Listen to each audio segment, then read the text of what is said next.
और रात के 2 बजे भी बारिश के बावजूद और मौसम में ठंडक हो जाने के बावजूद आप हजरात की एक बड़ी तादाद पिंडाल के नीचे मौजूद है। माएँ बहनें भी हमारी बहुत सारी अभी तक मौजूद हैं। ये इस बात की दलील है, इस बात की निशानी है कि आपके दिलों में अल्लाह ताला ने कुरान और हदीस की बातों को सुनने का और उलमा की मोहब्बत का जज्बा अल्लाह ताला ने आपके दिलों में रखा है। हम दुआ करते हैं अल्लाह ताला से, अल्लाह आपके इस जज्बे को कबूल फरमाए और कहने सुनने से ज़्यादा हम सबको अमल की तौफीक अता फरमाए, आमीन। मेरे भाइयों, खुतबे मसनूना के बाद कुरान हकीम के 26वें पारे की, माफ़ कीजिएगा 27वें पारे की सूरतुल हदीद की आयत नंबर 16 मैंने आपके सामने तिलावत की है। इस आयत में अल्लाह ताला ने ईमान वालों से क्वेश्चन किया है, एक प्रश्न किया है, एक सवाल किया है। और गौर कीजिएगा, ये आयत 1400 साल पहले नबी की ज़िंदगी में सहाबे किराम की मौजूदगी में ये आयत उतरी है। ज़ाहिर है कि सहाबे किराम हमारी और आपकी तरह नहीं थे, बड़े मजबूत ईमान वाले लोग थे और इस्लाम के लिए बड़ी कुर्बानी देने वाले लोग थे। अब कुरान की इस आयत में अल्लाह ताला ने जो सवाल किया है, अगर वो सवाल सहाबा से किया जा रहा है जो कि बड़े पक्के ईमान वाले थे, तो हमें और आपको तो और ज़्यादा अपने गरेबानों में झांकने की ज़रूरत है। और इस आयत में अल्लाह ताला ने जो सवाल किया है, उस सवाल के ऊपर हम सबको गौर करने की ज़रूरत है। आइए पहले हम इस आयत का तर्जमा देखते हैं, इस आयत का मतलब देखते हैं, फिर बात को आगे बढ़ाते हैं। कुरान का 27वां पारा सूरतुल हदीद आयत नंबर 16, आयत नंबर 16। अलम यानि लिल्लज़ीना आमनू अन तख्शा कुलूबुहुम लिज़िक्रिल्लाह। क्या अभी ईमान वालों के लिए वो समय नहीं आया, वो टाइम नहीं आया, वो वक्त नहीं आया, अन तख्शा कुलूबुहुम लिज़िक्रिल्लाह, जब उनके दिल अल्लाह ताला के ज़िक्र से नरम पड़ जाएं, पिघल जाएं, कांपने लगें। अलम यानि लिल्लज़ीना आमनू अन तख्शा कुलूबुहुम लिज़िक्रिल्लाह। ऐ ईमान वालो, क्या अभी वो समय नहीं आया, वो टाइम नहीं आया, क्या अभी वो वक्त नहीं आया जब तुम्हारे दिल अल्लाह ताला के कलाम को सुनकर के पिघल जाएं, नरम पड़ जाएं? और कीजिए, कुरान की ये आयत सहाबा से सवाल कर रही है। ऐ मेरे नबी के सहाबा, तुम बताओ, कुरान उतर रहा है, नबी के ऊपर कुरान की आयतें उतर रही हैं, क्या अभी वो समय नहीं आया, वो टाइम नहीं आया, वो वक्त नहीं आया जब अल्लाह का कलाम सुन करके तुम्हारे दिल पिघल जाए? वमा नज़ल मिनल हक़्क़ि, और अल्लाह ताला ने जो कुरान की आयतों को नाजिल किया है, जो हक बातें अल्लाह ताला ने नाजिल की हैं, क्या उन बातों को सुनकर के तुम्हारे दिल के अंदर अल्लाह का खौफ पैदा नहीं होता? वला यकूनू कल्लज़ीना ऊतुल किताब, ऐ मुसलमानों, तुम यहूदियों की तरह ना हो जाना, तुम ईसाइयों की तरह ना हो जाना। उनको अल्लाह ने किताब दी, उनको तौरात दी, उनको इंजील दी, फ़ताल अलैहिमुल अमद, फिर उनके ऊपर एक लंबा टाइम गुजर गया। ज़ाहिर जब हमारे नबी दुनिया में आए, ईसा अलैहिस्सलाम को आए हुए 600 साल हो चुके थे। मूसा अलैहिस्सलाम को आए हुए हज़ारों साल हो चुके थे। अल्लाह कह रहा है कि तुम यहूदियों की तरह मत हो जाओ, तुम ईसाइयों की तरह मत हो जाओ। उनको अल्लाह ने अपनी किताब दी और एक लंबा टाइम जब गुजर गया, फ़क़सत क़ुलूबुहुम, तो उनके दिल सख्त हो गए, उनके दिल हार्ड हो गए, उनके दिल कठोर हो गए। ऐ मुसलमानों, अभी तुम्हारे नबी मौजूद हैं, अभी कुरान उतर रहा है, अभी तुम्हारे दिल के अंदर शक्ति आने लगी। क्या तुम्हारा दिल अल्लाह का कलाम सुन करके नहीं पिघलता है? तुम्हारे दिल में अल्लाह का डर पैदा नहीं होता है? मेरे भाइयों, इस आयत को अपने सामने रखिए और जरा गौर करें, हम सब अपने गिरेबानों में झांकें और सोचें कि आज हम कहां खड़े हैं और हमारे दिल का क्या आलम है। इसी सीमांचल के इलाके में अगर मैं ये कहूं कि रोजाना एक नहीं दर्जनों प्रोग्राम हो रहे हैं तो गलत नहीं होगा, मुबालगा नहीं होगा। और हर आदमी अपनी जान पहचान के, अपने रिश्तेदारी के गांव के प्रोग्राम में जा रहा है, उर्दू में बंगला में तकरीरें सुन रहा है।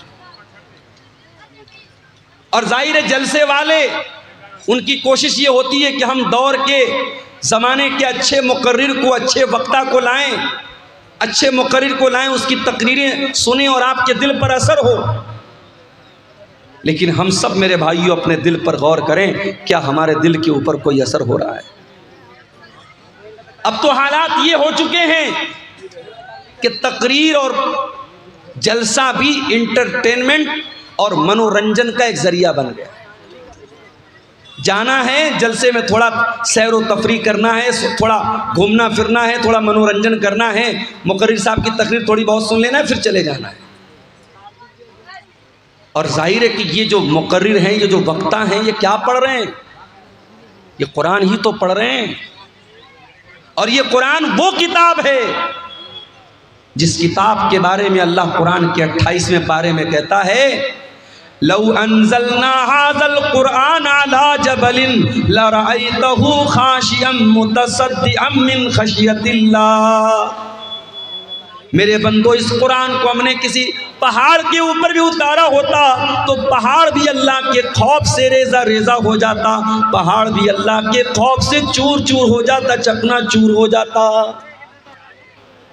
हमारे दिल, हमारे सीने के अंदर जो दिल है मेरे भाइयों, ये दिल तो बड़ा मुलायम सा दिल है, बड़ा सॉफ्ट सा दिल है, ये तो गोश्त पोस्ट का बना हुआ दिल है। कुरान कहता अगर हम पहाड़ के ऊपर भी कुरान को उतार, अल्लाह कह रहा हमने कुरान को उतारा होता तो पहाड़ भी अल्लाह के खौफ से रेजा रेजा हो जाता। इसका मतलब ये हुआ, इसका मतलब ये हुआ अगर कुरान की आयतों को सुनने के बाद भी हमारे दिल के ऊपर कोई असर नहीं पड़ रहा है मेरे भाइयों, इसका मतलब ये हुआ कि हमारे दिल पहाड़ से भी ज़्यादा कठोर हो चुके हैं, पत्थर से भी ज़्यादा कठोर हो चुके हैं।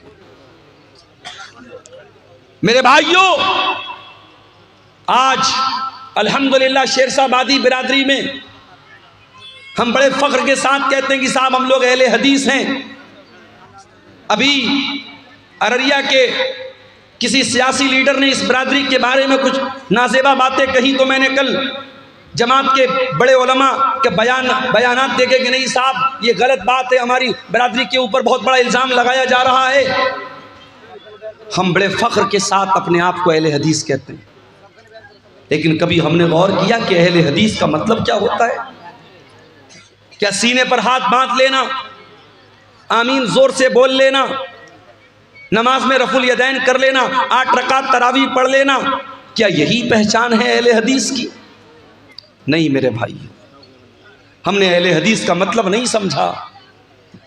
अहले हदीस उस इंसान को बोलते हैं जो कुरान और हदीस के ऊपर अमल करता है, सिर्फ ज़बान से दावा नहीं करता है, अमल करता है, जिसका अखलाक, जिसका किरदार, जिसका कैरेक्टर, जिसका चाल चलन, जिसका चरित्र ये बताता है कि हाँ ये कुरान और हदीस पर चलने वाला है, उस इंसान को अहले हदीस कहते हैं, उस इंसान को सलफ भी कहते हैं। और आज भी दुनिया में ऐसे लोग हैं कि आप हैरत करेंगे कि क्या ऐसे भी लोग पैदा हो सकते हैं। चलिए मैं आपको एक सच्चा वाक़या सुनाता हूँ जो लेटेस्ट वाक़या है, हमारे इस दौर का वाक़या है। इस दौर में जब इंसानियत मुर्दा हो रही है, जब अखलाक फना हो रहे हैं, जब लोग बातें तो बड़ी बड़ी करते हैं लेकिन अमल के मामले में ज़ीरो हैं, इस दौर का एक सच्चा वाक़या मैं आपको बता रहा हूँ। चलिए मैं आपको मदीना लेके चलता हूँ। मदीना के अंदर एक बहुत बड़े आलिम हैं, इस वक्त बहुत बूढ़े हो चुके हैं, उनका नाम है शेख अब्दुल मोहसिन अल अब्बाद हफ़िज़हुल्लाह। बहुत बड़े आलिम हैं शेख अब्दुल मोहसिन अल अब्बाद, उनको मुहद्दिसे मदीना कहा जाता है। मदीना के बहुत बड़े आलिम हैं, इमाम हैं। उनके बेटे जिनका नाम शेख अब्दुल रज़्ज़ाक़ अल बद्र है, वो मदीना यूनिवर्सिटी के अंदर हदीस पढ़ाते हैं और मस्जिद नबवी में हदीस का दर्स देते हैं और हज़ारों नहीं लाखों स्टूडेंट्स उनसे हदीस पढ़ते हैं। शेख अब्दुल रज़्ज़ाक़ अल बद्र बहुत बड़े आलिम हैं, बहुत बड़े स्कॉलर हैं और उनकी शोहरत इतनी है कि एक मरतबा वो मलेशिया गए और वहाँ एक मस्जिद में उनका दर्स था, तो सिर्फ उनके उस दर्स में 1 लाख के करीब तलबा और स्टूडेंट शामिल हुए थे। इतनी बड़ी वो सेलिब्रिटी और इतनी बड़ी शख्सियत है शेख अब्दुल रज़्ज़ाक़ अल बद्र। शेख अब्दुल रज़्ज़ाक़ अल बद्र के यहाँ एक आदमी ड्राइविंग का काम करता था, गाड़ी चलाता था, इंडिया के आंध्र प्रदेश के शहर विजयवाड़ा का। विजयवाड़ा बहुत मशहूर शहर है आंध्र प्रदेश का। मैं 2 साल वहाँ रमज़ान में रहा हूँ। बहुत अच्छे लोग हैं, बड़े दीनदार लोग हैं। विजयवाड़ा का एक आदमी सऊदी अरब में शेख अब्दुल रज़्ज़ाक़ अल बद्र के घर 4 व्हीलर की कार की ड्राइविंग करता था, ड्राइवर था। अब जाहिर है ड्राइवर की हैसियत क्या होती है भाई? ड्राइवर एक मुलाजिम होता है, नौकर होता है, उसको तनख्वाह देते हैं, हमारे यहाँ काम करता है। वो ड्राइवर बीमार पड़ गया। 20 साल तक उसने सर्विस की, फिर बीमार रहने लगा। उसने शेख से माजरत की कि अब मेरी तबीयत खराब रहती है। वो इंडिया वापस चला है। आज के दौर में एक ड्राइवर गया, दूसरा ड्राइवर चला आया, कौन पूछने जाता है? शेख अब्दुल रज़्ज़ाक़ अल बद्र अपने उस बूढ़े ड्राइवर को रोज़ाना तो नहीं, महीने में 3-4 बार कॉल करके उसकी हालचाल पूछते हैं, उसकी तबीयत के बारे में रिपोर्ट लेते हैं। फिर ऐसा मालूम होता है, ऐसा पता चलता है कि वो ड्राइवर ब्रेन हैमरेज का शिकार हो जाता है। उसको ब्रेन हैमरेज हो जाता है, वो कोमा में चला जाता है, हॉस्पिटल के आईसीयू के अंदर वो एडमिट हो जाता है। शेख अब्दुल रज़्ज़ाक़ अल बद्र को मालूम होता है कि मेरे घर पे 20 साल ड्राइविंग करने वाला ड्राइवर ब्रेन हैमरेज का शिकार हो चुका है और विजयवाड़ा के हॉस्पिटल में एडमिट हुआ है। गौर से सुनना मेरे प्यारे भाइयों, तकरीरें तो आपने बहुत सुनी होंगी, लेकिन तकरीरों में जो बातें बयान की जाती हैं, कभी कभी हमको लगता है कि वो बातें स्टेज पर तो बयान करने के लायक हैं, लेकिन प्रैक्टिकल उनके ऊपर अमल नहीं हो सकता। लेकिन ये सच्चा वाक़या जो मैं बताने जा रहा हूँ, ये सच्चा वाक़या आपको सबूत दे रहा है कि तकरीर के अंदर जो बातें बयान की जाती हैं, उन बातों पर अगर इंसान अमल करना चाहे तो आज के इस नाजुक दौर में भी अमल कर सकता है।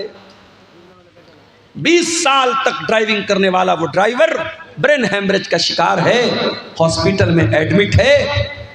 शेख अब्दुल रज़्ज़ाक़ अल बद्र उसके बेटे से कांटेक्ट में है, बेटे से बातचीत होती है। एक दिन बेटे के पास फ़ोन आता है कि आपके अब्बा की अयादत करने के लिए, उनकी हाल चाल के लिए, उनको देखने के लिए सऊदी अरब से शेख अब्दुल रज़्ज़ाक़ अल बद्र की तरफ से कोई आने वाला है।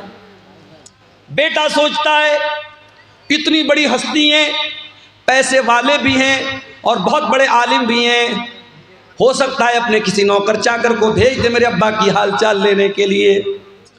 वो दिन तय हो जाता है, टाइम तय हो जाता है और उस ड्राइवर का बेटा अपने इलाके के एयरपोर्ट पर जब पहुंचता है, क्या देखता है? उस एयरपोर्ट पर पहुंचने के बाद वो क्या देखता है कि शेख अब्दुल रज़्ज़ाक़ अल बद्र खुद फ्लाइट से तशरीफ़ लाए हुए हैं। अपने बूढ़े ड्राइवर, अपने बीमार ड्राइवर की अयादत करने के लिए, उसकी हाल चाल लेने के लिए, उसकी खबरगिरी करने के लिए सऊदी अरब से विजयवाड़ा तक का, आंध्र प्रदेश तक का लंबा सफ़र बग़ैर किसी अपॉइंटमेंट के और बग़ैर किसी को बताए हुए शेख अब्दुल रज़्ज़ाक़ अल बद्र तय करते हैं। मेरे भाइयों, हमारा हाल तो ये, हम कटिहार से पटना भी अगर जाते तो कोई ना कोई मकसद होता है, कोई ना कोई कारोबारी मामला होता है, किसी से पैसे का लेन देन होता है, कोई ना कोई दुनियावी मफाद होता है। मेरे प्यारे साथियों, जिस दौर में इंसान किसी को बेमतलब सलाम भी नहीं करता है, ऐसे दौर में क्या ऐसा भी अखलाक मिल सकता है? मेरे प्यारे भाइयों, सऊदी अरब की सरजमीन से शेख अब्दुल रज़्ज़ाक़ अल बद्र फ़्लाइट के ज़रिए आते हैं। हालांकि अगर वो एक कॉल कर दें, एक मैसेज कर दें, उनके लाखों स्टूडेंट हैं हिंदुस्तान की सरजमीन पर, जो बच्चे मदीना में जाके पढ़ते हैं वो शेख अब्दुल रज़्ज़ाक़ अल बद्र से भी पढ़ते हैं। जितने मदनी आलिम आपको मिलेंगे, जो बाद में जो मदनी आलिम हुए वो सब उनके शागिर्द आपको मिलेंगे। जितने भी मदनी आलिम हैं सब मदीना में पढ़े, उनके शागिर्द हैं। एक मैसेज कर दें, तलबा की और स्टूडेंट की भीड़ लग जाएगी। मगर शेख अब्दुल रज़्ज़ाक़ अल बद्र ने किसी को नहीं बताया, बगैर किसी अपॉइंटमेंट के अचानक आए, ड्राइवर के बेटे के साथ कार में बैठ के हॉस्पिटल आए, अपने उस बूढ़े मुलाजिम की देर तक बैठ करके उसको दुआओं से नवाजा, उसकी पैसे से भी मदद की और उनके घर वालों को तसल्ली दी और फिर वापस चले गए। मेरे प्यारे साथियों, ये इस दौर के एक आलिम, एक कुरान और सुन्नत पर बयान करने वाले और कुरान और सुन्नत पर अमल करने वाले एक आलिम का सच्चा वाक़या हमें ये बताता है। मेरे भाइयों के दिल में अगर अल्लाह का डर हो, दिल में अल्लाह का खौफ हो, तो कुरान और सुन्नत की बातें सिर्फ स्टेज पर बयान नहीं होती हैं, उनके ऊपर अमल भी किया जा सकता है। और आज के दौर में अमल करने वाले भी मौजूद हैं। हमारा मामला क्या है? मुझसे कभी कभी लोग सवाल करते हैं, मैं मुंबई गया, लोग मुझसे पूछने लगे, मौलाना साहब लगता है आपका प्रोग्राम कटिहार में बहुत होता है। अच्छा, कुछ तो चैनल वालों की मेहरबानी है, एक ही तकरीर को वो 10 चैनल वाले, अब तो ये माशाल्लाह गिनती करना चाहे तो हम लोग गिनती भी नहीं कर सकते कितने कैमरे लगे हैं, इसमें क्या क्या नाम है चैनल का ये भी नहीं मालूम। अब तो मैं डरता हूँ भाई, कौन सी बात कब निकल जाए और ये चैनल वाले क्या उसको उन्वान दे दें। डॉक्टर जाकिर नायक साहब के बारे में मैंने बड़े अदब के दायरे में, बड़ी तहजीब के दायरे में, इसी सीमांचल में तकरीर में उनकी कुछ बातों से इख्तलाफ किया। अब चैनल वाला क्या थंबनेल डाल रहा है, डॉक्टर जाकिर नायक हनफी हो गया, डॉक्टर जाकिर नायक अहले हदीस नहीं, उससे बचो। अब लोग मुझसे सवाल कर रहे हैं कि आपने डॉक्टर जाकिर नायक के खिलाफ क्या बोला है, क्या बोला है। मैंने कहा भैया जाके चैनल वालों से पूछो। तो हालात तो ये है, मैं बयान कुछ करता हूँ, उस पर रिपोर्ट कुछ लगा देते हैं। तो लोग मुझसे सवाल करते हैं मुंबई वगैरह में कि मौलाना लगता है आपका प्रोग्राम उधर जो है कटिहार साइड में, सीमांचल साइड में बहुत होता है। और हकीकत में अगर आप देखें, सिर्फ मेरी बात नहीं है, जो भी हमारे जमात के बड़े बड़े मुकर्रिरीन हैं, जैसे मौलाना जरजीत साहब हो गए और इसी तरीके से और भी जो भी इस वक्त जो मुकर्रिरीन जिनको हम जानते हैं, जो चल रहे हैं या जिनको सोशल मीडिया पे सुना जा रहा है, उसमें से बहुत सारे लोग आपके सीमांचल में आते हैं। सीमांचल में जलसे इतने हो रहे हैं, तकरीरें इतनी सुनी जा रही हैं, मगर असर क्यों नहीं हो रहा है? क्या बेपर्दगी में कोई कमी आ रही है? क्या शराब के नशे में कोई कमी आ रही है? क्या ज़िनाकारी और बदकारी में कोई कमी आ रही है? क्या शादी ब्याह में लेन देन में कोई कमी आ रही है?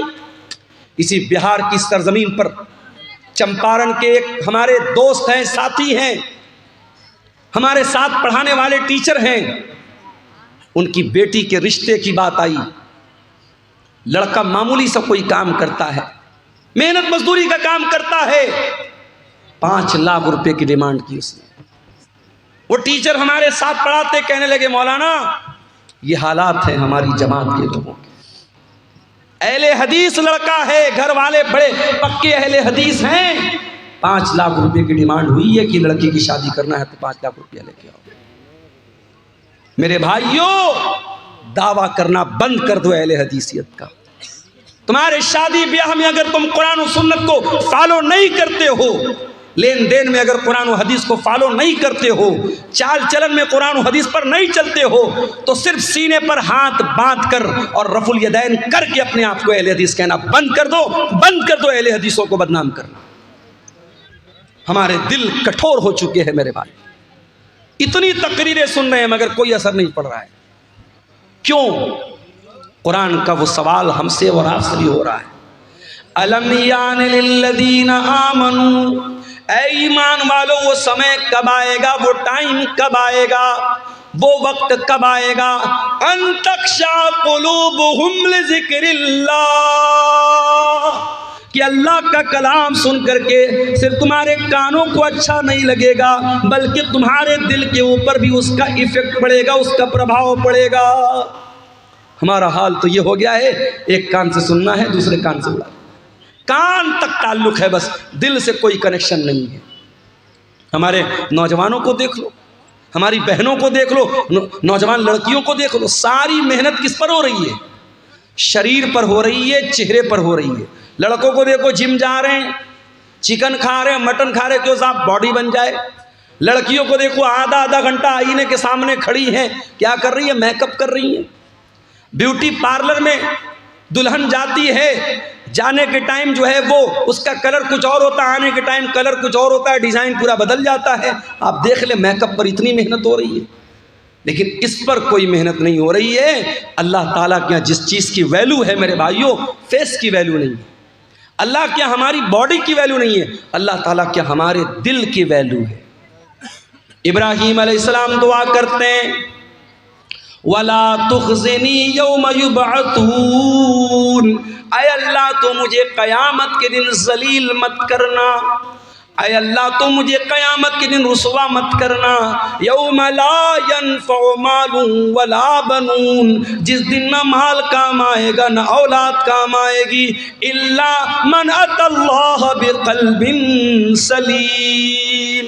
क़यामत के दिन तो वही कामयाब होगा ऐ अल्लाह जो साफ सुथरा दिल लेकर के आए। तुम्हारे चेहरे कितने साफ सुथरे हैं, तुम्हारे बालों में कितनी खूबसूरती है, तुम्हारा शरीर कितना खूबसूरत है, अल्लाह ताला के ये मैटर नहीं करता है। हाँ, अल्लाह क्या ये मैटर करता है कि आपका दिल कितना साफ सुथरा है। कहीं ऐसा तो नहीं कि चेहरा तो बहुत अच्छा है, बॉडी तो बहुत मजबूत है, मगर दिल के अंदर गंदगी भरी है, दिल के अंदर लालच भरा है, दिल के अंदर खुदगर्जी भरी है, दिल के अंदर माल की मोहब्बत भरी है, दिल के अंदर दुनिया की मोहब्बत भरी है, दिल के अंदर शरारत भरी है। दिल साफ नहीं होगा मेरे भाइयों, हम अल्लाह के यहाँ कामयाब नहीं हो सकते। दिल पर मेहनत करो, दिल पर मेहनत करो। इसीलिए अल्लाह कुरान के पहले पारे में कहता है, यहूदियों का जिक्र करते हुए, जब यहूदियों ने अल्लाह ताला की बहुत नाफरमानी की, बहुत गुनाह किया, अल्लाह ने फरमाया तुम्मा क़सत क़ुलूबुकुम मिन बादि ज़ालिका फ़हिय कल हिजारति औ अशद्दु क़स्वा। ऐ यहूदियों, तुम्हारे दिल पत्थरों से ज़्यादा कठोर हो चुके हैं, पत्थरों से ज़्यादा सख्त हो चुके हैं। व इन्न मिनल हिजारति लमा यतफज्जरु मिनहुल अन्हार। अरे पत्थर भी कुछ ऐसे होते हैं कि पत्थर के अंदर से नहरें बहती हैं। व इन्न मिन्हा लमा यशक्ककु फयख़रुजु मिनहुल मा। पत्थर तो कुछ ऐसे भी होते हैं कि पत्थर पर जब बार बार पानी की बूंदें पड़ती हैं तो पत्थर में सुराख हो जाता है और पत्थर से पानी रिस रिस करके बहने लगता है। ऐ यहूदियों, ऐ अहले किताब, तुमने इतना अल्लाह को नाराज़ किया है, इतने गलत काम किए हैं, इतने अल्लाह को नाराज़ करने वाले काम किए हैं कि तुम्हारे दिल तो पत्थरों से ज़्यादा सख्त हो गए। कुरान ने तो यहूदियों के बारे में कहा था। माफ़ करना मेरे भाइयों, हमें और आपको इस आयत को अपने ऊपर भी आज अप्लाई करने की ज़रूरत है। कहीं ऐसा तो नहीं कि हमारे दिल भी पत्थरों से ज़्यादा कठोर हो गए। वही कुरान, जो कुरान डाकू सुनता था तो सुधर जाता था, तौबा कर लेता था। एक डाकू था जिसका नाम था फुज़ैल इब्न अयाज़। उसका काम था डाका डालना, लोगों के मकान में जाके चोरी करना, लोगों का माल हड़प लेना, लोगों का पैसा चोरी कर लेना। एक दिन रात का वक्त था, एक मकान की छत पे जाके कूदता है। रात का सन्नाटा है। फुज़ैल इब्न अयाज़ डाका डालने के लिए, चोरी करने के लिए गया है। एक मकान की छत में कूदता है। दूर से कोई अल्लाह का बंदा अपने घर में बैठ के कुरान की तिलावत कर रहा है। उसकी तिलावत की आवाज़ फुज़ैल इब्न अयाज़ के कानों में पड़ती है और इत्तेफाक से वो इंसान कुरान की यही आयत पढ़ रहा है, अलम यअनि लिल्लज़ीना आमनू अन तख़शा क़ुलूबुहुम लिज़िक्रिल्लाह। ऐ ईमान वालों, क्या अभी वो समय नहीं आया कि अल्लाह का कलाम सुन करके तुम्हारे दिल पिघल जाएं, तुम्हारे दिल कांप जाएं, तुम्हारे दिल नरम पड़ जाएं।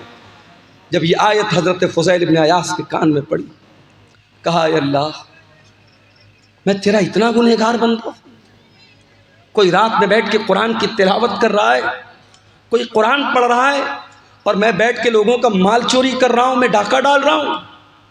अय अल्लाह, मैं तौबा करता हूँ तेरी बारगाह में। वो टाइम आ गया है अल्लाह, जिस टाइम के बारे में तू पूछ रहा है कि वो समय कब आएगा, वो समय आ चुका है। फ़ुज़ैल इब्न अयाद ने सच्ची तौबा की, वहाँ से निकले। एक जगह अंधेरा था, बारिश का मौसम था, लोग एक जगह रुके हुए थे एक मकान में और आपस में बातें कर रहे थे। रात बहुत हो गई है, अब हमें यहीं रुक जाना चाहिए। किसी ने कहा नहीं, यहाँ रुको मत, हमें चलना चाहिए, क्या पता फ़ुज़ैल इब्न अयास नाम का डाकू कहीं छुपा हो और हमें पकड़ करके हमें लूट ले, मार ले, इससे पहले कि हमारा माल चोरी हो जाए, हमें यहाँ से निकल जाना चाहिए। फ़ुज़ैल इब्न अयास ने आसमान की तरफ देखा, कहा अल्लाह, तेरे बंदे आज मुझसे डरते हैं, उन्हें डर है फ़ुज़ैल इब्न अयास ना आ जाए, मेरा माल चोरी ना हो जाए, मेरे माल पे डाका ना पड़ जाए। अय अल्लाह, आज तेरा बंदा तुझसे सच्ची तौबा करता है और तुझसे वादा करता है, जब तक जिंदा रहेगा तेरे घर को नहीं छोड़ेगा, अपनी सारी ज़िंदगी तेरे घर के लिए कुर्बान कर देगा, तेरी मस्जिद के लिए कुर्बान कर देगा। फ़ुज़ैल इब्न अयास तौबा करते हैं और वहाँ से वो मक्का आते हैं और सारी ज़िंदगी अपने आप को खाने काबा के साथ जोड़ लेते हैं और इतने बड़े आलिम बन जाते हैं, इतने बड़े इमाम बन जाते हैं कि उनको अपने दौर का सबसे बड़ा आलिम माना जाता है और सबसे बड़े बड़े जाहिद और आबिद लोगों में उनका शुमार होता है। कुरान तो वही है मेरे भाई, कुरान वही है, कुरान की आयतें वही हैं। एक डाकू ने सुना और तौबा कर ली, और हम और आप उस कुरान को सुनते हैं और हमारे दिल पर कोई असर क्यों नहीं होता? कुरान जवाब दे रहा है, सुम्मा क़सत क़ुलूबुकुम मिन बादि ज़ालिका, तुम्हारे दिल पत्थरों से भी ज़्यादा कठोर हो चुके। इत्तेफाक से रमज़ान के लास्ट में उम्रा करने का मौका मिला, अल्लाह के फजल व करम से, उसकी तौफीक से। अब उम्रा करने भी जो लोग जाते हैं, अल्लाह माफ़ करे, अल्लाह रहम करे, उम्रा की बरकत भी धीरे धीरे ख़त्म हो रही है। वहाँ भी साहब तवाफ़ हो रहा है, साथ में सेल्फी ली जा रही है। अब बॉलीवुड की बड़ी बड़ी हीरोइनें साहब सारी ज़िंदगी वो नंगापन करती रहीं, नाचती रहीं, गाती रहीं, अब वो अपने गुनाहों को धोने के लिए क्या कर रही, उम्रा करने जा रही हैं। उम्रा करने गई, अब वहाँ क्या है साहब, फ़ोटो शूट हो रहा है। मदीना के अंदर पहुंची तो जो बड़ी बड़ी छतरी लगी है मस्जिद नबवी के अंदर, उसके नीचे, मैं एक बॉलीवुड की हीरोइन नाम नहीं लूँगा वरना चैनल वाले भी फटफट से थंबनेल डाल देंगे, वो बेचारी जाके वहाँ फ़ोटो शूट कर रही है और आकर के फिर अपना फिल्में बनाने लगी। फिर वो सारे काम जो फिल्मी दुनिया के हो रहे थे वो होने लगे। अब धीरे धीरे उम्रा और हज की रूहानियत भी मेरे भाइयों ख़त्म हो रही है। पहले वो दौर था, लोग जब उम्रा करने जाते थे, हज करने जाते थे, जब वापस लौटते थे तो दिल की दुनिया बदल जाती थी, दिल की दुनिया बदल जाती थी, एक चेंजिंग आ जाती थी, एक परिवर्तन आ जाता था। आज कोई परिवर्तन नहीं आ रहा है। आज पैसा वाला है, चलो भाई चलो, जैसे लोग पिकनिक मनाने जाते हैं, कोई मुंबई जाता है, कोई कोलकाता जाता है, कोई दिल्ली जाता है, चलो हम उम्रा करके चले आए। अब उम्रा को भी लोगों ने पिकनिक बना दिया है। सच्चे दिल से कोई उम्रा करे, अगर कोई अपने हलाल कमाई से और सच्चे दिल से कोई हज और उम्रा करे, अल्लाह के नबी ने फरमाया कि लगातार हज और उम्रा करने से इंसान के गुनाह मिट जाते हैं और इंसान की गुर्बत और फ़क्र व फाका ख़त्म होता है, इंसान के माल में बरकत होती है। मगर अफसोस, हमारे दिल इतने कठोर हो चुके हैं कि आज हम और आप उम्रा करने और हज करने जा रहे हैं तो वहाँ भी हम दुनियादारी कर रहे हैं। मेरे प्यारे साथियों, ये दिल के कठोर होने की अलामत। हरम के अंदर आज भी जब कुरान पढ़ा जाता है, अल्लाह की कसम खा करके कहता हूँ, आप बिहार के सीमांचल के रहने वाले, आपको अरबी ज़बान तो नहीं आती होगी आम तौर से, आप अरबी ज़बान का मतलब नहीं जानते होंगे। मगर इमाम जब हरम के अंदर कुरान पढ़ता है ऐसा लगता है कि कुरान हमारे दिलों को चीर रहा है। जब अजाब की आयतें आने लगती हैं, जब जहन्नम की आयतें आने लगती हैं और हरम का इमाम उस आयत के ऊपर रोने लगता है, मैं देखता हूँ मुसल्लियान भी रोने लगते हैं। मैं देखता हूँ उसमें अफ्रीका का काला भी रो रहा है, उसमें यूरोप का गोरा भी रो रहा है, उसमें बांग्लादेश का बंगाली भी रो रहा है, उसमें इंडिया का इंडियन भी रो रहा है। जिनकी ज़बान अरबी नहीं है, जिनको अरबी ज़बान नहीं आती है, जो अरबी ज़बान को नहीं समझते, मगर कुरान की ऐसी कैफियत है मेरे भाइयों, कुरान का ऐसा असर है कि कुरान डायरेक्ट दिल पर असर करता है। इसीलिए मैं अक्सर अपने नौजवानों से कहता हूँ कि क्या म्यूज़िक के चक्कर में पड़े हो, कार चला रहे हो म्यूज़िक बजा रहे हो। अभी मेरा एक प्रोग्राम था दरभंगा में, अब ड्राइवर बेचारा गैर मुस्लिम था, रात का टाइम था, मुझे जल्दी निकलना भी था, सुबह क्लास भी करनी थी। ड्राइवर ने कहा मौलाना साहब अगर इजाज़त हो तो गाना बजा लूँ। मैंने कहा भाई तो बड़ा गड़बड़ मामला है यार, अब तो मुझसे गाना पूछ बजाने की इजाज़त मांग रहे हो। मैंने कहा देखिए रात का समय है, आपको भी नींद लग रही, तकरीर करके आप थके हारे हैं, और मैं अगर कुछ बजाऊंगा नहीं तो मुझे भी नींद आने लगेगी, फिर एक्सीडेंट हो सकता है। मैंने कहा अच्छा चलो ठीक है, तुम गाना बजाना चाहते हो बजा लो, हल्की आवाज़ में बजाओ, मैं पीछे लेट जाता हूँ, सो जाता हूँ। तो ये गैर मुस्लिम कर रहा है, चलो भाई उसका कोई इस्लाम से ताल्लुक़ नहीं है। मगर मुसलमान ड्राइवरों को मैं देखता हूँ, मुसलमान लड़कों को देखता हूँ, उनके कार का जो साउंड सिस्टम होता है उसमें अगर कभी कभी ऐसा भी होता है ना, मेरे सामने तो गाना नहीं बजाते हैं, कभी कभी गलती से बजने लगते जल्दी से बंद कर देते हैं। तो गाना बजा रहा है आज हमारा नौजवान, ये नहीं सोचता है अगर कार चलाते हुए अल्लाह ना करे एक्सीडेंट हो गया, मौत आ गई, उसी हाल में हम मर गए, तो क़यामत के दिन जब हम उठेंगे तो उस दिन भी गाना सुनते हुए और गाना बजाते हुए उठेंगे। ये कितनी बदनसीबी की मौत होगी, कितने अफसोस की मौत होगी। कानों में ईयरफोन ठूस के और कानों में एयरपोर्ट ठूस करके वो गाना सुन रहा है, अल्लाह ना करे उसी हाल में अगर रूह निकल गई और दिल की धड़कन बंद हो गई तो क्या हाल होगा तेरा। इसलिए कि अल्लाह के नबी फरमाते हैं इन्नल अब्द युबाअसु अला मा मात अलैहि, बंदा जिस हाल में मरेगा उसी हाल में क़यामत के दिन उठाया जाएगा। जो कुरान पढ़ते हुए मरेगा वो कुरान पढ़ते हुए उठाया जाएगा, जो गाना सुनते हुए मरेगा वो गाना सुनते हुए उठाया जाएगा, जो गंदी वीडियो देखते हुए मरेगा वो गंदी वीडियो देखते हुए उठेगा, जो ज़िना करते हुए मरेगा वो ज़िना करते हुए उठेगा, जो शराब पीते हुए मरेगा वो शराब पीते हुए उठेगा, जो हलाल काम करते हुए मरेगा वो हलाल काम करते हुए उठेगा। हत्ता के अगर कोई हाजी हज करने गया है, अल्लाह के नबी ने फरमाया अगर इहराम की हालत में हाजी का इंतकाल हो जाए तो उसको अलग से कोई कफन पहनाने की ज़रूरत नहीं है, उसी इहराम के कपड़े में उसे कफना दो। इसलिए कि क़यामत के दिन वो हाजी जब उठेगा तो उसी इहराम के कपड़े में उठेगा और लब्बैक अल्लाहुम्मा लब्बैक कहते हुए उठेगा। मेरे साथियों, अगर आपको गाना और म्यूज़िक से प्यार और मोहब्बत है और आपके दिल को गाने की आवाज़ से सुकून मिलता है, म्यूज़िक से सुकून मिलता है, तो ये इस बात की पहचान है कि दिल के अंदर ईमान बहुत कमज़ोर हो चुका है, दिल मुर्दा हो रहा है। इसलिए कि कुरान कहता है अला बिज़िक्रिल्लाहि तत्मइन्नुल क़ुलूब, ईमान वालों के दिल को तो अल्लाह के ज़िक्र से सुकून मिलता है, ईमान वालों के दिलों को तो कुरान से सुकून मिलता है।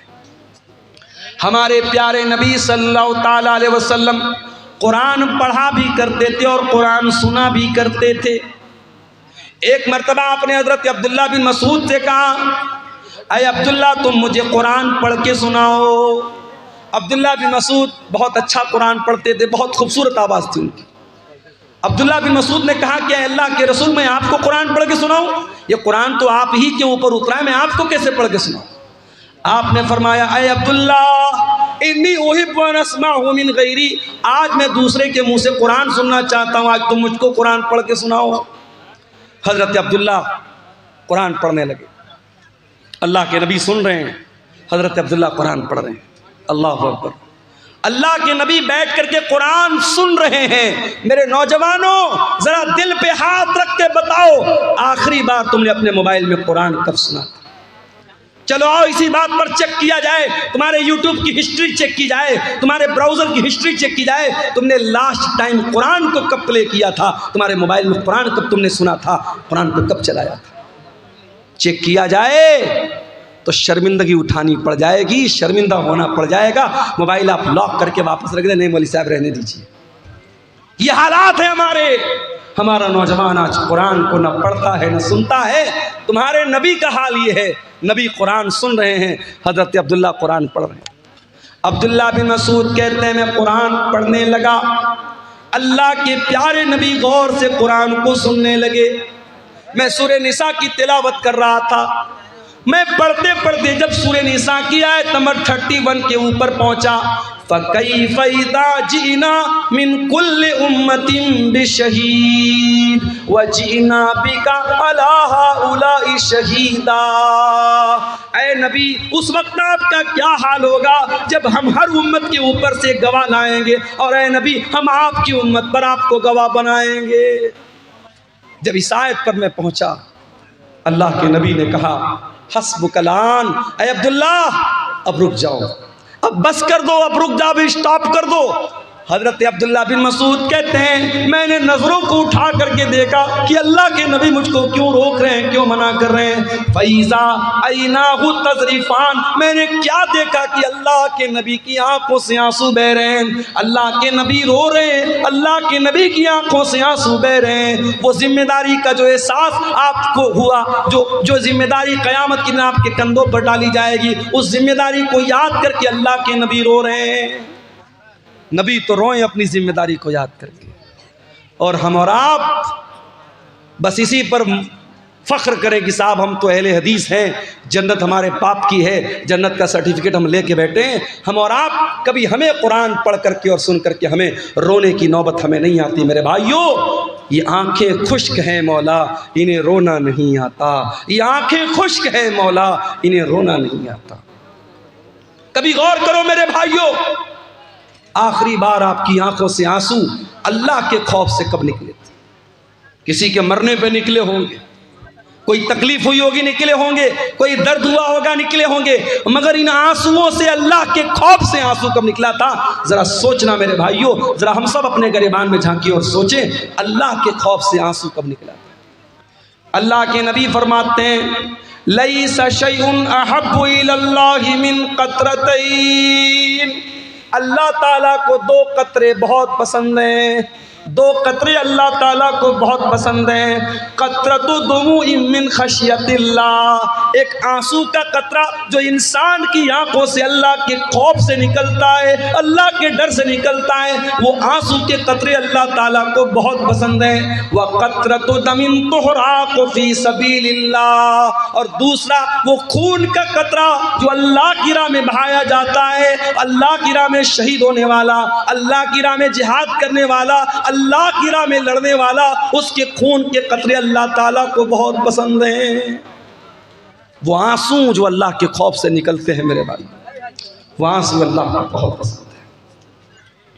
अल्लाह के प्यारे नबी फरमाते हैं, बुखारी और मुस्लिम की रिवायत है, क़यामत का दिन होगा, सूरज 1 मील की दूरी पर होगा, लोग गर्मी से पसीने से बेहाल होंगे। सबातुन युज़िल्लुहुमुल्लाह, 7 तरीके के बंदे अल्लाह ताला के ऐसे होंगे जिनको अल्लाह ताला अपने अर्श का साया देगा। उन 7 खुशनसीब बंदों में एक बंदा वो भी होगा, वरजुलुन ज़करल्लाह खालियन फ़फ़ाज़तैना, अल्लाह का वो बंदा जिसने तन्हाई में, अकेले में, बंद कमरे में बैठ कर के अल्लाह को याद किया, अपने गुनाहों को याद किया, अपने पापों को याद किया, अपनी नाफरमानियों को याद किया, और उसकी आंखों से आंसू बह पड़े, वो रोने लगा। उस अल्लाह के खौफ से बहने वाले आंसू को अल्लाह ताला क़यामत के दिन उनकी लाज रखेगा, और उस इंसान को अल्लाह ताला क़यामत के दिन गर्मी से बचाएगा, सूरज की तपिश से बचाएगा। मेरे भाइयों, मैं फिर से उसी आयत को पढ़ता हूँ जो खुतबे मसनूना के बाद मैंने पढ़ी थी। कुरान सवाल कर रहा है हमसे और आपसे, अलम यअनि लिल्लज़ीना आमनू अन तख्शा कुलूबुहुम लिज़िक्रिल्लाह, ऐ ईमान वालों, क्या अभी वो समय नहीं आया कि अल्लाह का कलाम सुन करके तुम्हारे दिल पिघल जाए? मेरे प्यारे नौजवान साथियों, तुमसे भी एक बात कहनी है, नौजवानी बड़ी खतरनाक उम्र होती है। शैतान सबसे ज़्यादा अगर किसी उम्र के अंदर इंसान को बहकाता है तो जवानी में बहकाता है। जितना गुनाह इंसान जवानी में कर लेगा बुढ़ापे में नहीं कर पाएगा। शराब इंसान आमतौर से जवानी में पीता है, ज़िनाकारी के अड्डे आमतौर से जवानी में आबाद होते हैं, टाइम का गलत इस्तेमाल आमतौर से जवानी में इंसान करता है। जब इंसान 50 साल का हो जाता है, 60 साल का हो जाता है, तो ऑटोमेटिक उसको ये एहसास हो जाता है अब तो मरने वाला हूँ, अब तो कब्र में जाने वाला हूँ, तब तो इंसान ऑटोमेटिक सुधर जाता है। असल जो सुधरने की उम्र है वो तो जवानी की उम्र है, जो तौबा करने की उम्र है, जो अल्लाह से माफ़ी मांगने की उम्र है, माफ़ करना, वो 20 से 40 साल के बीच की उम्र है। फारसी का एक शायर कहता है, दर जवानी तौबा करदन शेवे पैगंबरी, वक्त पीरी गुर्गे जालिमी शवत परहेज़गार। जवानी में तौबा करना नबियों का तरीक़ा है, बुढ़ापे में तो भेड़िया भी शरीफ बन जाता है। जब पेट में आँत नहीं, मुंह में दांत नहीं, तब शरीफ बन गए तो कौन सा कमाल किया। मेरे प्यारे नौजवान साथियों, आज अपनी जवानी का गलत इस्तेमाल करने के पहले सोच लेना कि अल्लाह ताला क्या इसका हिसाब देना पड़ेगा। गुनाह की लज्जत तो आज मिल जाएगी, गुनाह का मज़ा तो मिल जाएगा, मगर इस गुनाह के बाद इसका जो असर तुम्हारी ज़िंदगी पर पड़ेगा, जो पछतावा तुम्हें होगा, उस पछतावे के बाद तुम्हारे सामने कोई रास्ता नहीं होगा। इसलिए कि मेरे नौजवान भाइयों, इस बात की कोई गारंटी नहीं है कि आज आप नौजवान हैं, कल आप बुढ़ापे तक जिंदा रहेंगे। क्या गारंटी? अपनी आंखों से मैंने देखा है, बिल्कुल जवान आदमी, हमारे यूपी के अंदर बनारस से 100 किलोमीटर दूर है इलाहाबाद। इलाहाबाद में बिल्कुल नौजवान यंग लड़का मुझे मिलता है, पेशे से डॉक्टर है, और मेरी आदत है अगर तकरीर में कोई वेल क्वालिफाइड, वेल एजुकेटेड, पढ़ा लिखा अगर इंसान अगर मिलने आता है, मैं बड़ी तवज्जो से मिलता हूँ, क्योंकि आज के इस दौर में पढ़े लिखे लोग और जो है समाज में जिनका एक मकाम और स्टेटस है, इस तरीके के लोग अगर प्रोग्राम में आ रहे हैं और उलमा से मिलने आ रहे हैं, ये बड़ी बात है। ऐसे लोगों का हमें वेलकम करना चाहिए, इस्तकबाल करना चाहिए। नौजवान लड़का है 20-22 साल का, मिलने आता है, मौलाना आपकी तकरीर बहुत शौक़ से सुनता हूँ, बड़ी मोहब्बत करता हूँ। नंबर का आदान प्रदान होता है, बीच बीच में कभी कभी व्हाट्सएप भी करता है, फेसबुक भी चलाता था वो लड़का। फिर एक दिन उसके फेसबुक पर एक पोस्ट आई, मैं बहुत बीमार हूँ, मेरे लिए दुआ कीजिएगा, मैं बहुत बीमार हूँ। उसके बाद उस पोस्ट के डालने के बाद तकरीबन 1-2 हफ्ते के बाद खबर आती है कि डॉक्टर फलां साहब जो इलाहाबाद के रहने वाले हैं, ब्लड कैंसर हो गया, इंतकाल हो गया। 1 साल पहले जब वो लड़का मिला था मुझे, उसकी बॉडी को देख करके मैं सोच भी नहीं सकता था कि 1 साल बाद इसके मरने की खबर आएगी। हम नहीं जानते मेरे भाइयों, हमारी मौत का क्या बहाना बनेगा। हमारे उत्तर प्रदेश ही के एक नौजवान आलिम दीन थे, मौलाना अब्दुर्रहमान सलफ़ी, मुंबई के अंदर एक मस्जिद में इमामत कराते थे। कई प्रोग्रामों में हम लोगों ने साथ में प्रोग्राम किया, बंगाल में और इसी तरीके से मुंबई में, और 1 साल रमज़ान में तफसीर का बयान करने के लिए करनूल शहर में, आंध्र प्रदेश में, मैंने बात करके उनको वहाँ पे अपॉइंट किया था। वहाँ पर भी वो गए थे, बड़ी मोहब्बत करते थे मुझसे, मैं भी मोहब्बत करता था उनसे। एक प्रोग्राम में मुंबई से पूना जाते हैं, और पूना का प्रोग्राम करके चूँकि मस्जिद की इमामत, कहते दुनिया की सबसे टफ ड्यूटी होती है मस्जिद की इमामत। दुनिया की और ड्यूटी में 8 घंटा ड्यूटी करना है, 10 घंटा ड्यूटी करना है, 12 घंटा ड्यूटी करना है, मगर मस्जिद के इमाम को 24 घंटे ड्यूटी करना है। फजर की नमाज में सारा मोहल्ला ना आए, कोई मसला नहीं है, मौलवी साहब क्यों नहीं आए, मौलवी साहब क्यों नहीं आए। मौलवी साहब शादीशुदा हैं, बीवी के साथ रहते हैं, हो सकता है नापाक हुए हो, तबीयत ठीक ना रही हो, रात में नहाने का मौका ना मिला हो, पानी गर्म करने का मौका ना मिला हो, कोई भी वजह रही हो, नहीं साहब, इमाम साहब की तनख्वाह काटी जाएगी, फजर की नमाज में क्यों नहीं आए। ये आज क्या हो रहा है, मैं समझ रहा हूँ बारिश का मौसम है, धीरे धीरे यहाँ बारिश की बूंदें हमारे यूट्यूबर हजरात के मोबाइलों पर भी चू रही है। बहुत लंबा टाइम नहीं लूँगा आपसे, कुछ देर और सब्र कर लीजिए, कुरान और हदीस की बातें हैं, इंशाअल्लाह फ़ायदा होगा। मेरे भाइयों, आज सबसे टफ ड्यूटी अगर किसी की है तो इमाम की ड्यूटी है। मौलाना अब्दुर्रहमान सलफ़ी बिल्कुल यंग एज के 2 छोटे छोटे बच्चों के बाप हैं। मैं उनके गाँव में भी गया हूँ, उत्तर प्रदेश में सिद्धार्थनगर में उनका गाँव है। पूना में प्रोग्राम हुआ, रात ही में उनको मुंबई वापस आना है क्योंकि फजर की नमाज भी उनको पढ़ाना है। वहाँ मुंबई और पूना के बीच में टैक्सी चलती है और बड़ी स्पीड में वो टैक्सी वाले चलाते हैं क्योंकि उनको रात में जल्दी जल्दी मुंबई से पूना, पूना से मुंबई करना रहता है, ज़्यादा पैसा कमाना रहता है। ड्राइवर ने बेहिसाब गाड़ी चलाई, बड़ी स्पीड में गाड़ी चल रही थी, 100-150 की स्पीड में गाड़ी चल रही थी। एक जगह रास्ते में जो डिवाइडर होता है, उस डिवाइडर में ले जाके ड्राइवर ने पूरी स्पीड में गाड़ी ठोक दी। गाड़ी के अंदर 10 लोगों में से 7 लोग ऑन द स्पॉट इंतकाल कर गए। मौलाना अब्दुल रहमान सलफ़ी, अल्लाह रहमत मग़फ़िरत फरमाए, ऑन द स्पॉट उनका इंतकाल हो गया, पूरा सर पिचक गया और बड़ी मजलूमाना तरीके से उनकी मौत हो गई। क्या वो पूना जाने के पहले उन्होंने सोचा था कि मेरे साथ ऐसा हो जाएगा? हम नहीं जानते मेरे भाई, कौन सा एक्सीडेंट, कौन सी बीमारी, कौन सा बहाना हमारी जिंदगी की सांसों की डोर को खत्म कर देगा, हमारा दिल धड़कना बंद हो जाएगा। मेरे भाइयों, जिंदगी का नाजायज इस्तेमाल मत करो, जवानी की इन घड़ियों का मिसयूज मत करो। इस जवानी में गलत काम करके अगर अल्लाह के चले गए बगैर तौबा किए तो पछताना पड़ेगा मेरे भाई। अंतकुल नफ्सुन या हसरता अला मा फर्रतु फी जम्बिल्लाह।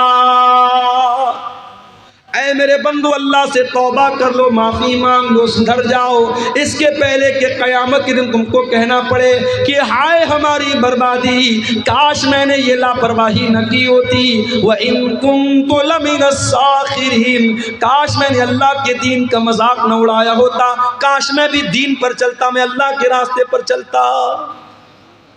मेरे भाइयों, कभी बर्फ़ बेचने वाले को आपने देखा होगा, बर्फ़ बेचने वाला जितना जल्दी पॉसिबल हो बर्फ़ बेच के निकल जाना चाहता है, क्योंकि जितनी तेज़ी से उसकी बर्फ़ पिघलेगी उसका पैसा बर्बाद हो जाएगा। एक आदमी मार्केट में बर्फ़ बेच रहा था, सुबह से दोपहर हो गई, थोड़ी सी उसकी बर्फ़ बिकी थी और बड़ी तेज़ी से दिन गुजर रहा है और बर्फ़ उसकी पिघलती चली जा रही है।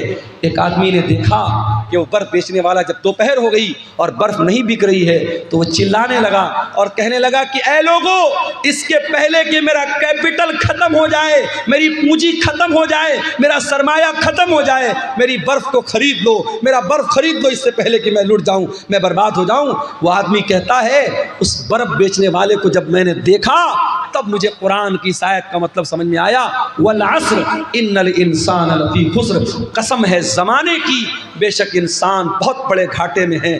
जो इंसान अपने टाइम की कदर न करे, अपने समय की कदर न करे, अपनी जवानी की कदर न करे, अपने टाइम का सही इस्तेमाल न करे, उससे बड़ा खसारे में और उससे बड़ा नुकसान उठाने वाला मेरे भाइयों कोई नहीं है। आज हमारे नौजवान साथियों को इस पर भी गौर करने की ज़रूरत है कि आप अपनी जवानी को कहाँ गुजार रहे हैं।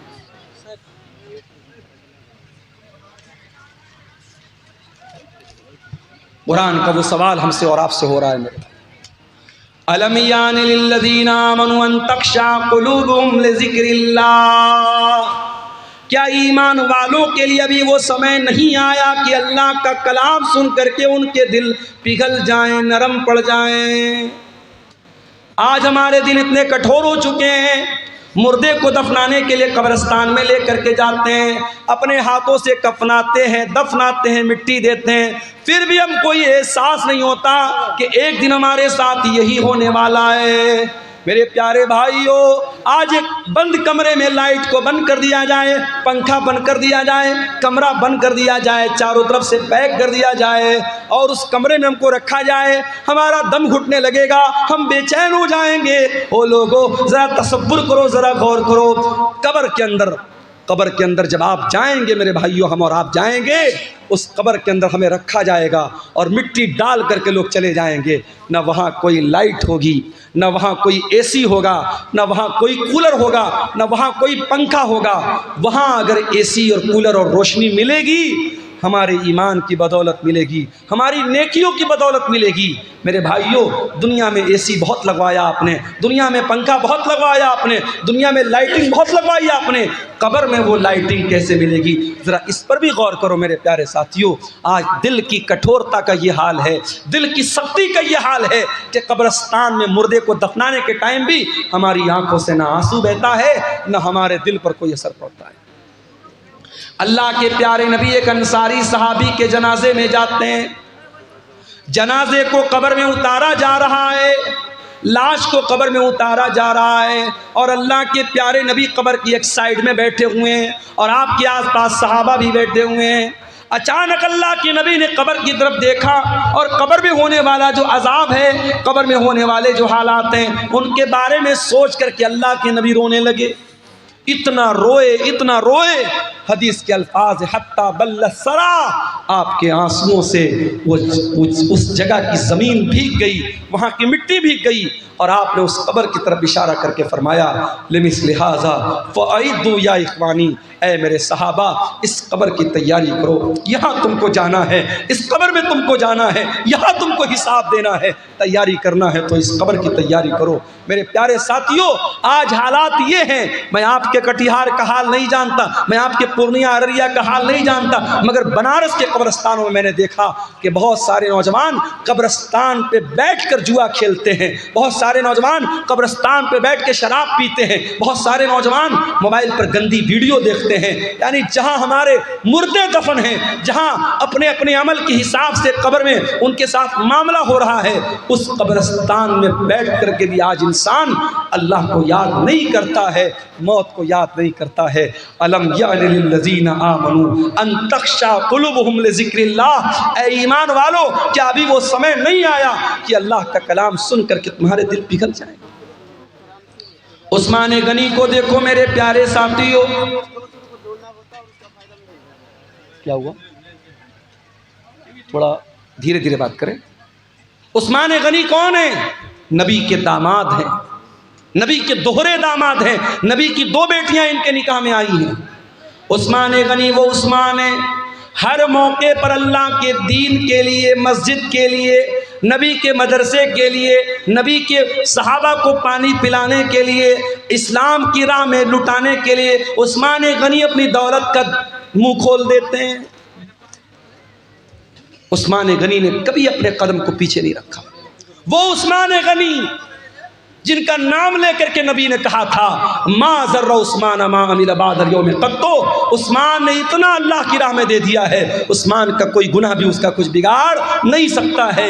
वो उस्मान गनी जब कब्रस्तान से गुजरते थे, ज़ारो कतार रोने लगते थे। किसी ने पूछा क्या है उस्मान, क्या बात है, जन्नत की बात आती है तो आप नहीं रोते हैं, जहन्नम की बात आती है तो आप नहीं रोते हैं, कब्रस्तान को देख करके क्यों रोने लगते हैं? उस्मान गनी कहते हैं, ओ लोगो, मैंने अपने प्यारे नबी को ये फरमाते हुए सुना है, इन्नल क़ब्र अव्वलु मंज़िल मिन मनाज़िलिल आखिरा, ये कब्र आखिरत की पहली सीढ़ी है, कब्र आखिरत की पहली मंजिल है। जिसने इस मंजिल को पार कर लिया उसके लिए आगे की मंजिल आसान है।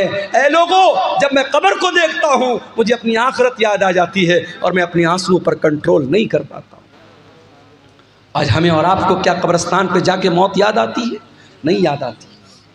आज तो कब्रस्तान और कब्र पर भी आज मेला लगता है। आपको यकीन ना आए, मुंबई की हाजी अली की दरगाह पे जाके आप देख लें, यकीन ना आए लखनऊ की देवा की दरगाह पे आप जाके देख लें, यकीन ना आए अंबेडकर नगर बसखारी में कछौचा की दरगाह पे आप जाके देख लें, यकीन ना आए अजमेर में ख्वाजा मोइनुद्दीन चिश्ती अजमेरी की दरगाह पे जाके देख लें। वहाँ आपको लड़कियाँ भी नजर आएंगी, लड़के भी नजर आएंगे, शिर्क भी हो रहा है, नजरों का गुनाह भी हो रहा है, बदचलनी और बेहयाई भी हो रही है। आज कब्र पे जाके मौत किसको याद आती है? मेरे प्यारे साथियों, कुरान का सवाल बरकरार है, अलम यानि लिल्लज़ीना आमनू अन तख्शा कुलूबुहुम लिज़िक्रिल्लाह, ऐ ईमान वालो, क्या अभी वो समय नहीं आया कि अल्लाह का कलाम सुन करके तुम्हारे दिल पिघल जाए? आज हमारी रातें गुनाहों में गुजरती हैं। हमारे नबी रातों को रोया करते थे, तहज्जुद की नमाज में आप रोते थे, और एक दिन आप तहज्जुद की नमाज के लिए उठते हैं और फजर की अज़ान तक आप रोते रहते हैं। और जब हज़रत बिलाल आकर के पूछते हैं, अरे अल्लाह के नबी आप इतना क्यों रोते हैं? तो अल्लाह के नबी कहते हैं कि अरे बिलाल, आज की रात मेरे ऊपर कुरान की ऐसी आयत उतरी है कि इस आयत पर जो गौर करे और जो इस आयत को पढ़े और गौर न करे उसके लिए बर्बादी है। कौन सी आयत थी? सूरह आल इमरान की आयत थी, इन्न फी खल्क़िस समावाति वल अर्दि वख्तिलाफ़िल लैलि वन नहारी लआयातिन लिउलिल अलबाब, बेशक उन लोगों ज़मीन व आसमान की तख्लीक के अंदर और रात और दिन के आने जाने के अंदर गौर करने वालों के लिए, अक्लमंद लोगों के लिए निशानियाँ हैं। इन तमाम कायनात के अंदर जो गौर करता है वो अक्लमंद है, और उस अक्लमंद इंसान की पहचान क्या है? वो अल्लाह को याद करता है, वो उठते बैठते लेटते जागते अल्लाह को याद करता है। बारिश तेज़ हो रही है मेरे ख्याल से। ये एक साहब ने कुछ सवालात किए हैं, इनको देख लेते हैं। औलाद को जायदाद से महरूम करना कैसा है? गुनाह है, बहुत बड़ा गुनाह है। औलाद जितनी भी नाफरमान हो, औलाद को, माँ बाप को ये अधिकार नहीं है कि उसको जायदाद से आप कर महरूम कर दें। मैं इसी कटिहार के इलाके में बयान कर चुका हूँ कि बहुत सारे ऐसे केस